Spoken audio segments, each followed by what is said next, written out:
제가 유머 한 가지 해드리겠습니다. 들으신 분도 계시는데, 결혼을 굉장히 하고 싶어 하는 어느 여성이 있었습니다. 때가 되면 이제 결혼할 수 있겠지 생각했는데, 나이는 계속 이제 차고, 마음이 이제 조급해졌습니다. 믿는 사람이었는데, 그래서 이제 기도를 하기 시작했습니다. 하나님, 저에게 좋은 신랑감을 좀 보내주십시오. 기도할 때마다 반복해서 기도했습니다. 그렇게 기도하면 좋은 결과가 있을 것이라고 생각했죠. 하지만 상황이 달라지지 않고 시간은 점점점 흘러갑니다. 그러다 어느 날 설교를 듣는 가운데 어디에서 문제가 있는지를 알게 되었습니다. 그날 목사님께서 설교를 하시는데 야고보서 4장 말씀에 근거를 해서 열심히 기도해도 응답을 받지 못하는 이유는 자기 자신만의 유익을 구하며 기도하기 때문이다 라고 하는 그런 말씀을 이제 목사님의 말씀을 통해 듣고서 그렇구나, 이제는 나 자신을 위해서가 아니라 다른 사람을 위해서 내가 기도해야겠구나, 그렇게 생각하고 기도의 내용을 바꾸었습니다. 이렇게 기도하기 시작했습니다. 하나님, 저의 불쌍한 부모님을 위해 기도합니다. 그분들에게 좋은 사윗감을 좀 보내주십시오. 자, 이해 못하시나요? 예, 들을 수 있는 분들은 들으시기 바랍니다. 이 유머는 우리가 드린 기도가 얼마나 자기중심적인가를 생각하게 됩니다. 조금 과장된 면이 없지 않아 있을 수 있겠지만, 여러분, 대부분 우리가 드리는 기도의 모습이 이렇지 않은가 생각해 보게 됩니다. 그 사람의 영적인 어떤 깊이를 알아보려면 그 사람의 기도에 무엇이 담겨 있는가 하는 것을 알아보면 된다고 합니다. 우리가 기도할 때에 충분한 시간을 가지고 기도하는 만큼 중요한 것은 무엇을 위해서 기도하는가 하는 것입니다. 얼마나 빨리 달려가는가 하는 것도 중요하지만 어디를 향해서 가고 있는가가 더 중요한 것처럼 기도를 오랜 동안 열심히 하는 것도 중요하지만 무엇을 위해 기도하는가, 그 기도의 내용이 또한 중요하다는 것입니다. 여러분은 무엇을 위해 기도하고 계십니까? 자, 이 점에 대해서 예수님께서는 산상수훈을 통해서 우리에게 가르쳐 주셨습니다. 마태복음 6장 31절 33절 말씀 보면, 그러므로 무엇을 먹을까, 무엇을 마실까, 무엇을 입을까 하고 걱정하지 말아라. 이 모든 것은 모두 이방 사람들이 구하는 것이요 너희 하늘아버지께서는 이 모든 것이 너희에게 필요하던 것을 아신다. 너희는 먼저 하나님의 나라와 하나님의 의를 구하라. 그리하면 이 모든 것을 너희에게 더하여 주실 것이다. 아멘. 여러분, 모두가 그렇진 않지만 기도의 자리 가운데 오랜 동안 앉아 계신 분들 중에는요, 그 마음 가운데 근심이 가득해서 그러시는 분들이 많습니다. 개인적인 문제로 인해 근심이 생기니 기도의 자리를 찾게 되는 것이죠. 그런데 아무리 기도해도 그 근심이 풀려지지 않으니 오랫동안 앉아있게 되는 것입니다. 그런 분들은 기도 후에도 마음의 안정을 얻지를 못할 경우가 많습니다. 왜냐하면 기도를 통해서 자신의 문제만을 묵상했기 때문에 그렇습니다. 여러분, 기도는요, 자신의 문제로부터 벗어나서 하나님의 관심을 품는 과정이 돼야 합니다. 그것이 기도가 돼야 합니다. 자신의 문제에 매여 있다가 거기서 벗어나게 되면 그 문제가 달라 보이게 되는 거죠. 상황은 전혀 바뀌지 않았는데, 환경은 달라지지 않았는데 마음의 평안과 기쁨이 찾아오게 되는 겁니다.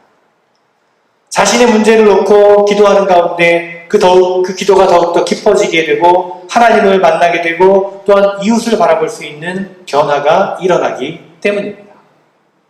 그렇습니다, 여러분. 참된 기도는 하나님을 만나는 기도입니다. 하나님을 진실되게 만나면 우리의 기도 안에 하나님의 관심사가 담겨지게 되는 것입니다. 여러분, 찬양도 마찬가지입니다. 기도 안에 담긴 것이 기도하는 사람의 마음인 것처럼 우리가 부르는 찬양 가운데 우리의 마음이 담겨져 있습니다. 여러분 어떤 찬양을 즐겨 부르십니까? 최근에 나오는 그런 찬양들은 보면 굉장히 빠르고 경쾌한 그 리듬의 어떤 심플한 그런 가사가 반복되는 그런 특징을 가지고 있죠. 따라 부르기 쉽고 또 메시지 전달이 쉽습니다. 그런데 우리가 그 기존에 부르는 찬송가는 어떤가요? 적어도 3절, 많게는 6절, 7절까지 있는 찬송가도 있죠. 이런 찬송가가 이제 현대인들에게, 특별히 젊은 사람들에게 굉장히 복잡하고 지루하게 들려지기도 합니다. 리듬도 세련되지 못하고 부르기가 재미가 없습니다. 그래서 찬송가를 사용하지 않는 교회들도 꽤 있습니다. 문제는 찬양의 내용입니다. 찬양의 가사입니다. 한국 교회는 그런 통계가 없지만은 미국 교회의 경우에는요, 이 찬양곡의 저작권을 취급하는 기관이 있습니다. 그래서 그 기관에서는요, 미국 교회에서 가장 많이 불리워지는 찬양곡의 이제 리스트를 정기적으로 이제 공개를 하고 있는데요. 그 리스트에 오른 찬양들의 가사를 보면요, 내가 중심인 노래가 많다는 거예요. 나를 위한 노래가 많다는 겁니다. 한국의 경우도 다르지 않습니다. 하나님께서 나의 문제를 해결해 달라는 찬양이 대부분입니다. 나를 위로해 주십시오. 나를 지켜 주십시오. 나를 인도해 주십시오. 내 마음을 만져 주십시오. 내 영혼을 채워 주십시오. 내 문제를 해결해 주십시오. 이런 내용이 대부분이라는 겁니다. 내 개인의 문제를 해결하기 위해 기도의 자리를 찾는 것처럼 우리가 찬양을 부르고 찬양을 통해 은혜를 받는 그 이유도 나 때문인 경우가 많다는 겁니다. 나의 문제를 다루고 내 마음의 평안과 여유를 느끼도록 해주는 그런 찬양은 누구에게나 좋게 들립니다. 그런 찬양을 좋아하는 것은 어쩌면 당연한 일이죠. 중요한 것은 그렇게 찬양을 부르면서 하나님 앞에 나아가서 궁극적으로는 하나님을 만나야 한다는 것입니다. 그러면 처음에는 내 문제 때문에 찬양을 시작했지만 머지않아 하나님의 나라를 위해 그리고 세상과 다른 사람들을 생각하며 찬양하는 그런 변화가 일어나게 된다는 것이죠. 그것이 그리스도 안에 머물러 사는 사람들이 불러야 될 찬양입니다. 여러분, 우리가 주님을 믿는다고 하면서도 주님을 따른다고 하면서도 내 자신의 관심사만을 위해서 기도하고 찬양을 불러도 늘 자신의 축복과 자신의 평안만을 구하고 찬양하고 있지는 않는지 우리의 모습을 한번 돌아봐야 될 것입니다. 우리가 예수 그리스도를 따르는 사람이라면 우리 기도가, 우리 찬양이 달라져야 합니다. 찬양을 통해, 기도를 통해 나 자신의 마음과 평안과 위로를 구하는 것도 필요하지만 하나님의 나라를 구하고 하나님의 뜻을 구하고 세상을 위해 중보하고 이웃을 품는 것도 중요하다는 것입니다. 설교도 마찬가지입니다, 여러분. 설교.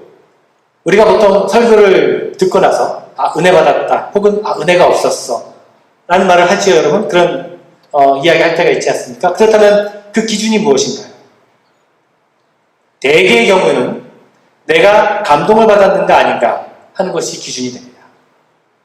우리는 주로 감동을 받았을 때 은혜 받았다라고 얘기하죠. 그렇지 않습니까, 여러분? 그런데 은혜는 하나님께서 주시는 선물을 말합니다. 말씀을 깨닫는 것도 은혜고, 자신의 잘못을 깨닫고 회개하는 것도 은혜고, 새로운 결단을 하는 것도 은혜입니다. 그 모든 것은 내가 만들어내는 것이 아니라 하나님께서 성령을 통해서 주시는 선물이기 때문에 은혜라고 부르는 것입니다. 은혜는 때로 감동과 함께 오기도 하지만 더 많은 경우에는 감동과 관계없이 오기도 합니다. 영적인 변화가 언제나 감정을 불러일으키는 것은 아닙니다, 여러분. 감동은 우리의 감정이 반응할 때 생겨납니다. 감동이 물론 좋은 것입니다, 여러분. 감동은 살아있음을 맛보게 하는 것이죠. 하지만 감정에는 분별력이 없습니다. 별것 아닌 것에도 감동할 때가 있는가 하면 때로는 엄청난 일에도 감동하지 않을 때도 있습니다. 때로는 헛것을 보고도 감동하기도 합니다. 감동에 목말라 스스로 허상을 만들어내기도 합니다. 그렇습니다, 여러분. 말씀을 전하는 사람이나 말씀을 듣는 사람이 조심해야 될 것이 바로 이것입니다, 여러분. 성령께서 만들어주시는 감동인지 아니면 단순한 내 마음의 반응인지를 분별할 수 있어야 합니다. 그래서 사실 성숙한 신앙에는요, 감동이 생길 때 조심합니다.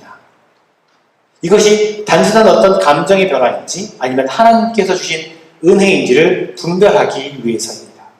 중요한 것은 단순한 감정의 변화가 아니라 자신의 영혼에 만들어진 울림이기 때문이죠. 모든 사람들이 가지는 공통적인 어떤 감동의 코드가 있습니다, 여러분. 그것은 개인적인 필요와 요구를 채워주는 것, 그러면 감동이 되죠. 개인적인 어떤 문제 때문에 기도의 자리를 찾고 개인적인 문제 때문에 찬양에 집중하는 것처럼 사람들은요, 개인적인 문제를 해결해주고 어떤 방향을 제시해주는 말씀에 귀가 솔깃합니다. 뭐 그 당연한 것입니다. 그런 말씀에 쉽게 감동받고 은혜 받았다라고 얘기합니다. 그러나 개인의 문제와 직접적인 연관이 없다 싶으면 귀를 닫아버립니다. 그리고 은혜가 없었다고 얘기하죠. 여러분은 어떠십니까? 목회자는 설교를 통해서 성도들에게 은혜를 끼치고 싶어 합니다. 누구나 그렇습니다. 설교를 통해 성도들이 감동받는 모습을 보고 싶어 합니다. 그런데 거기에는 조심해야 될 함정이 있다는 것입니다. 그러다 보면 회중들이 듣기 좋아하는 설교의 주제만을 다루게 될 유혹에 빠질 수 있다는 것입니다. 개인적인 복을 빌어주는 그런 설교만 하고 싶어지게 되는 거죠. 그러면 성도들은 더욱더 개인적인 신학의 문제만에 관심을 가지려고 합니다. 자, 이런 모습들은 한국 교회나 미국 교회 예배 가운데 실제로 일어나고 있는 일들입니다. 강단에서 선포되어지는 말씀만 해서 하나님 나라가 점점 사라져가고 있고 이웃에 대한 관심도 사라져가고 있고 사회 문제들도 사라져가고 있습니다. 점점 내 중심이 되어가고 있다는 겁니다. 개인 중심이 되어가고 있다는 것입니다. 하나님은 그저 나의 필요를 채워주는 분으로만 여기고 있다는 것입니다. 교회 안에서 성도들은 점점 내가 어떻게 승리하고 내가 어떻게 좀 더 복받은 삶을 살 수 있을까? 여기에만 관심을 갖습니다. 그 결과 예수님의 복음은 개인의 행복을 위한 어떤 수단이 되어가고 교회 생활의 초점이 점점 나 개인적인 문제 해결을 위한 것이 되어가고 있다는 것입니다. 복음이 점점 자기중심적으로 되어가고 있다는 것입니다. 그러나 여러분, 예수 그리스도의 복음은 그런 것이 아닙니다.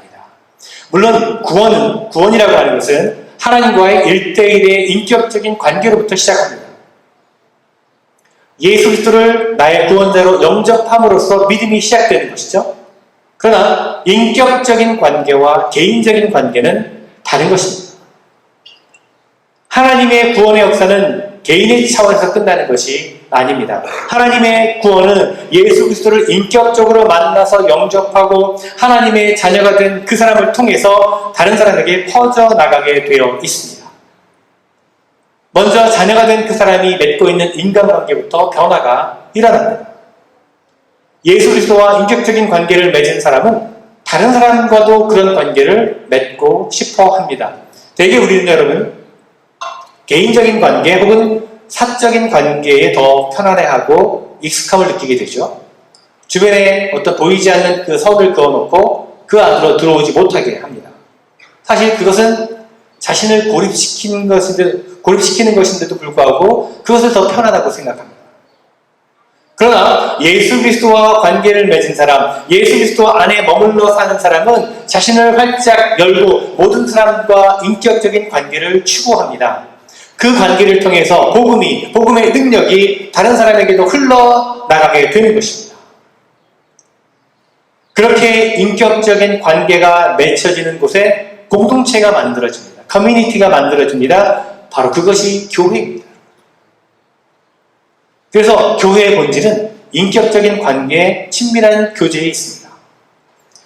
인격적인 사귐과 친밀한 교제가 있으면 아무리 적은 숫자가 모여 있어도 교회라고 부를 수가 있습니다. 반면에 아무리 많은 사람들이 모여 있어도 그 안에 인격적인 사귐과 친밀한 교제가 없다면 그것은 교회가 아닙니다. 하나의 그냥 집단일 뿐입니다. 여러분, 누군가가 여러분에게 당신이 다니는 교회는 몇 명이나 모입니까? 이렇게 물어보면 교회 멤버십이나 예배 참여하는 숫자로 대답하지 마시기 바랍니다. 그것은 엄밀히 말하면 옳은 답은 아닙니다. 여러분이 교회 안에서 인격적인 관계를 맺고 사는 사람들의 숫자로 대답해야 맞습니다. 그런 점에서 저는요, 우리 교회의 어떤 예배 참여 숫자나 인격적인 관계를 맺고 있는 사람의 숫자가 동일했으면 좋겠습니다. 여러분 모두가 다 서로 인격적인 관계를 맺고 공동체 안에 살았으면 좋겠습니다. 그것이 진정한 건강한 교회의 모습이라고 생각합니다. 인격적인 사귐, 친밀한 교제가 없다면 건강한 교회가 될 수 없습니다. 아니, 교회 자체가 아니라고 말할 수 있습니다. 여러분, 예수 그리스도와 1대1의 인격적인 관계에서 시작한 구원의 역사는요, 우리의 관계에 영향을 미치고 또 공동체를 이룰 뿐만 아니라 사회적으로도 영향을 미치게 됩니다. 그리스도 안에 머물러 살아갈 때 우리는 하나님께서 온 세상을 만물을 한 몸으로 지으셨다라는 사실에 눈을 뜨게 되고요. 그 몸의 한 지체로서 살아가기를 힘쓰게 됩니다. 하나님께서 모든 생명을 서로 의지하고 사랑하도록 지으셨음을 깨닫게 되고 하나님께서 지으신 모든 세상에 관심을 갖게 되는 것입니다. 고통받는 이웃들에게 관심을 갖게 되는 거죠. 이웃과 내가 깊은 차원에서 서로 연결되어 있다는 것을 깨닫게 되는 것입니다. 나 자신만을 위하는 것은 결국 나 자신과 이웃을 모두 해롭게 한다는 것을 깨닫게 되는 것입니다. 그렇습니다, 여러분. 하나님께서 나에게 관심을 두고 계신 것처럼 또한 하나님께서는 다른 사람에게도, 아니 온 세상에도 관심을 두고 계십니다.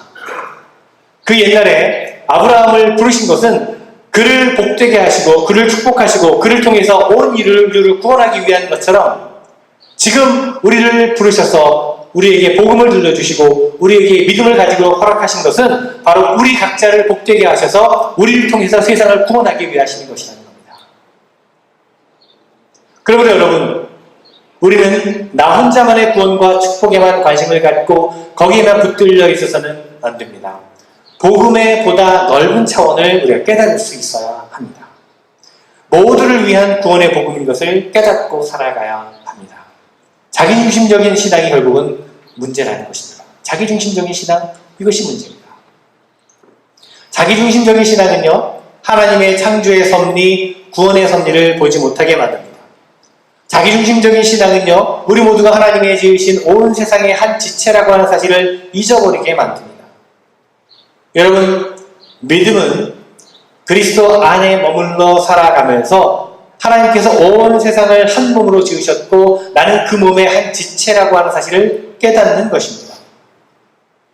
나 혼자만 존재하는 것이 아니라 다른 생명 또 다른 이들과 함께 살아가는 것임을 깨닫게 되는 것입니다.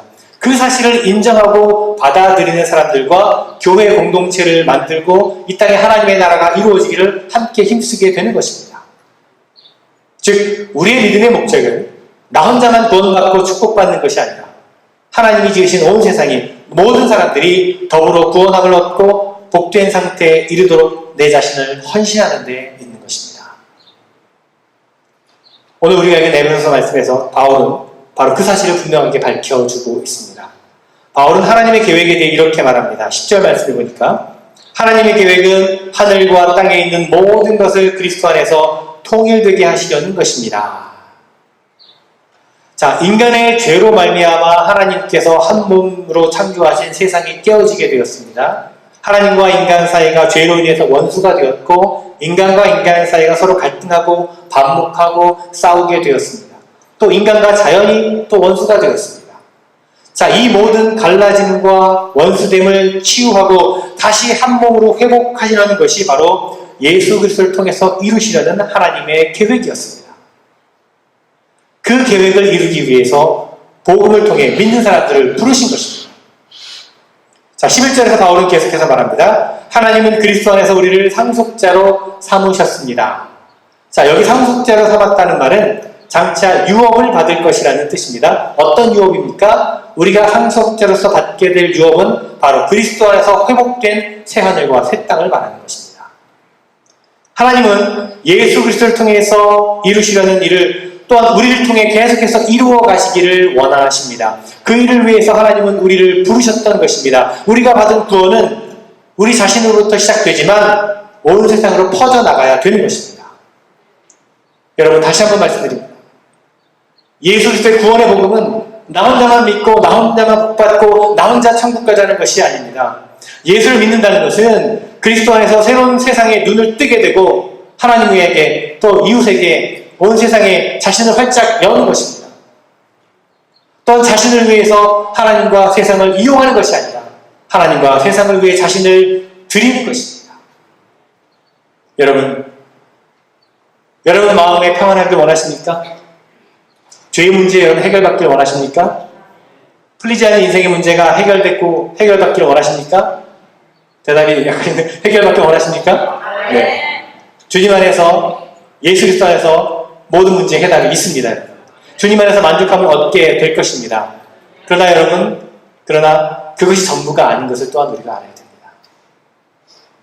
주님께서 저와 여러분에게 복음을 듣게 하신 것은 우리 자신만의 구원과 행복과 만족함을 위해서가 아닙니다.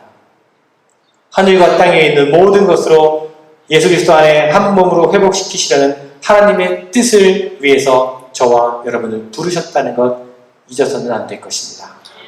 그래서 오늘 말씀에서 바울은 이렇게 말합니다. 12절 말씀에 보니까 그것은 그리스도께 맨 먼저 소망을 둔 우리로 하여금 하나님의 영광을 찬송하는 사람이 되게 하시려는 것이었습니다. 여러분, 자기 중심에 빠지게 되면요, 하나님을 자신의 필요를 위한 도구로 사용하려고 합니다. 하지만 사실은 내가 하나님의 뜻을 위한 도구로 드려져야 합니다. 자기 중심에 빠지게 되면 교회를 자신의 필요를 위한 도구로 사용하려고 합니다. 그러나 사실은 내가 교회를 위해서 헌신해야 되는 것입니다. 자기 중심에 빠지게 되면 다른 사람들을 내 유익을 위한 수단으로 생각하게 됩니다. 그러나 사실은 내가 그 사람들을 위해 섬겨야 되는 것입니다. 여러분, 우리의 믿음이, 우리의 신앙생활이 자기 중심에 빠지지 않도록 조심해야 할 것입니다. 바울은 오늘 13절 말씀에서 성령의 인치심을 받으라 권면합니다. 자기 중심에 빠지지 않기 위해서 성령의 도우심을 받으라는 것입니다. 성령의 도우심으로 자기 중심으로 빠지기 쉬운 유혹을 물리쳐야 할 것입니다. 여러분, 다시 한번 말씀드립니다.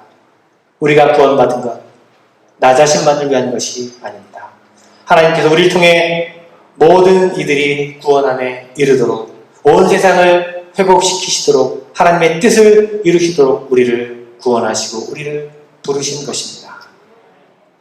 그런 복음의 큰 뜻을 우리가 깨닫고 자기중심적인 모습을 다 내려놓고 하나님의 뜻과 하나님의 나라를 위해 마음을 품고 또 다른 사람들에게 마음을 열고 함께 하나님의 뜻을 이루기 위해 헌신하며 살아가는 저와 여러분 모두가 되시기를 간절히 주님의 이름으로 축원을 드립니다.